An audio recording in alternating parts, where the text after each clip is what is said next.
So here we have the problem. Find the distance between the skew lines. R of t equals 0, 3, negative 5t plus negative 7, negative 8, 1, and p equals 5, 0, 1 times s plus negative 1, negative 9, 5. And in the corner is a representative sketch of the skew lines P and R with their respective planes drawn out. This sketch also includes the representative normals and points S and T given by the equations. So because these lines are skew, we know that they will never intersect, and therefore the distance between them must remain constant. From the given equations, we can see the vectors of these lines. Vector R being the coefficient vector of t, which is going to equal 0, 3, negative 5, and vector p being the coefficient of s, which is equal to 5, 0, 1. By crossing these two vectors, we will get a vector orthogonal or normal to both planes. This vector represents the distance of the two planes from one another, not the two lines. So VR cross with VP is going to equal, and we do our little determinant form, so we have I, J, K. So 0, 3, negative 5, 5, 0, 1, and the order does not matter because we will be taking the absolute value anyway to find the distance. So this equals I minus J plus K. And then from I, we have 3, 0, negative 5, 1. From J, we have 0, 5, negative 5, 1. And from K, we have 0, 5, 3, 0.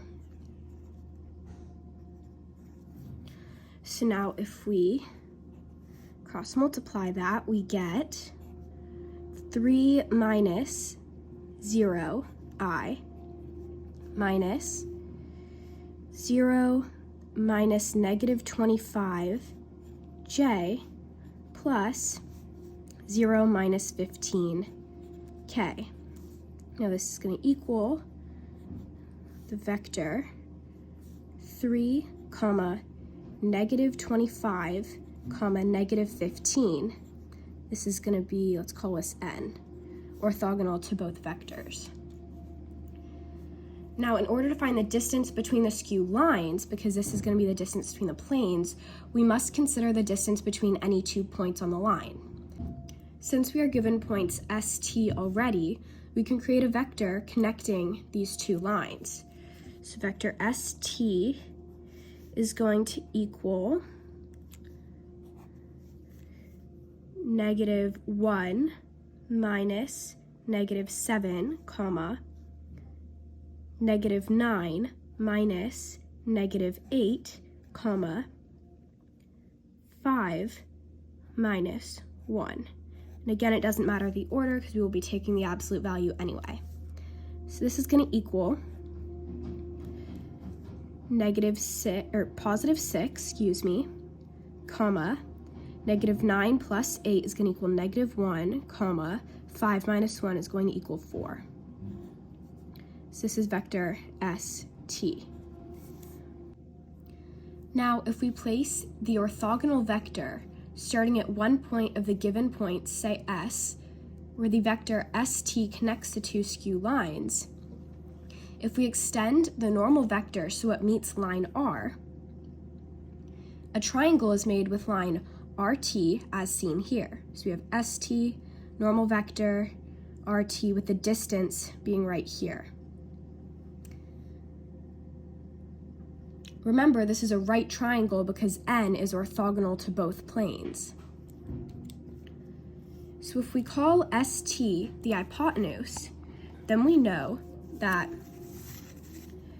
cosine of theta, if this is theta right here, the angle between N and ST, We know from triangle properties that cosine theta is opposite over hypotenuse, which in this case would be the distance of the skew lines over the magnitude of ST.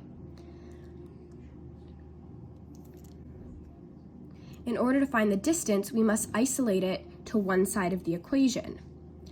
While we don't know theta and cannot solve cosine theta, we do know that from the dot product, cosine theta is equivalent to the dot product of A and B divided by their magnitudes, where theta is the angle between the vectors.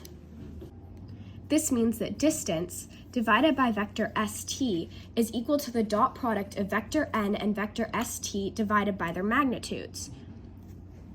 Simplifying, we get that the distance between skew lines is equal to the dot products of the vector orthogonal to both and the vector connecting 2 points on the line divided by the magnitude of the vector orthogonal to both.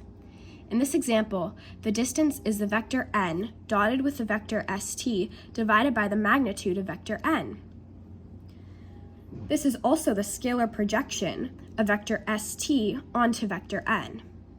We take the absolute value of this equation because the distance cannot be negative.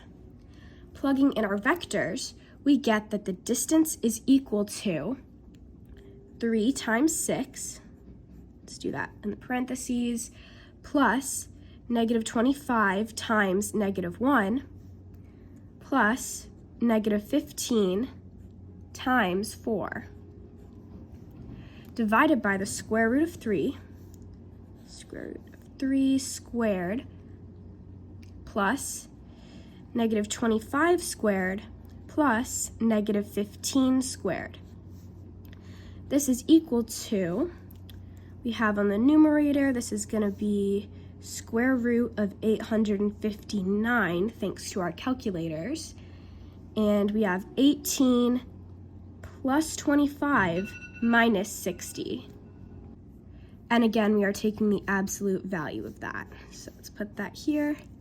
Now this is going to equal to negative 17 divided by the square root of 859, but we're taking the absolute value of that.